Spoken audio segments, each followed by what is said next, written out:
पुरवणी मागण्या मंजूर झाल्या 35,788 ज्या योजना आमच्या सरकारने जाहीर केल्या होत्या,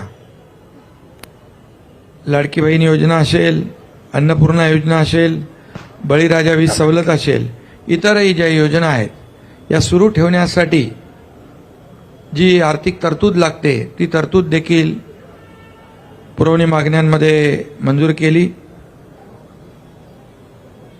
लाडकी बहीण योजना आणि इतर योजना ज्या आहेत, आम्ही ज्या घोषणा केल्यात, ज्याची अंमलबजावणी सुरू झाल्या, त्या सर्व योजना जशा आहेत तशा सुरू राहतील, त्यामध्ये कुठेही व्यत्यय येणार नाही।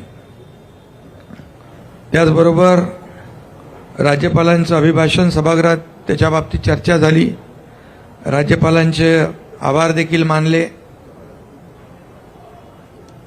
आणि मुख्यमंत्री महोदयांनी विदर्भामध्ये अधिवेशन असल्यामुळे विदर्भातल्या अनेक प्रकल्पांना देखील आम्ही न्याय दिलेलाच आहे, यापूर्वी यापुढेही देणार। 20,000 रुपये धानाला बोनस देण्याचा निर्णय देखील मुख्यमंत्री महोदयांनी घेतला, याचं देखील समाधान आम्हाला आहे। आणि आमचं सरकार जे आहे सर्वसामान्यांचं सरकार आहे, सर्वांना सोबत घेऊन जाणारं आहे आणि मागच्या महायुती सरकारचा जो वेग होता, जी गती होती, त्याला आणखी गती देणार, आणखी वेगाने आम्ही निर्णय घेऊ। महाराष्ट्र आता न थांबता पुढे जाणार।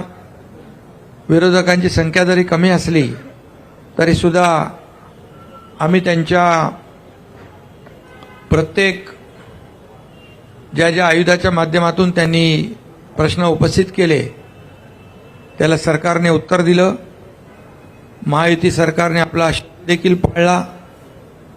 या अधिवेशनाच्या काळात मंत्रिमंडळ विस्तारही झाला, विधान परिषदेचे सभापती देखील त्यांची नियुक्ती झाली आणि विशेष म्हणजे पुणे विमानतळाला जगद्गुरू संत तुकाराम महाराज यांचं नाव देण्याचा प्रस्तावही मंजूर करून केंद्राला आम्ही शिफारसही केली।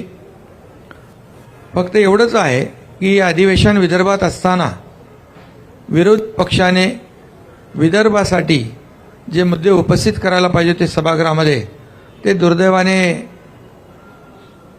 उपस्थित न करता पायऱ्यांवर आणि तुमच्या चॅनलसमोर जास्त प्रश्न आणि आरोप करण्यामध्ये धन्यता मांडली। तरी सुद्धा ठीक आहे, आम्ही सरकार म्हणून पक्षाला देखील मान सन्मान दिलेला आहे आणि विरोधी पक्षांनी फक्त यापूर्वी जसं 2.5 वर्ष पायऱ्यांवर आंदोलन करून आमच्यावर आरोप केले, प्रत्यारोप केले, पण आम्ही मात्र आरोपाला 2.5 वर्षामध्ये आरोपाने उत्तर नाही दिलं, आम्ही कामाने उत्तर दिलं आणि म्हणूनच आम्ही काम केलं। सर्वसामान्य माणसाच्या आयुष्यामध्ये बदल घडवणारे निर्णय आम्ही घेतले।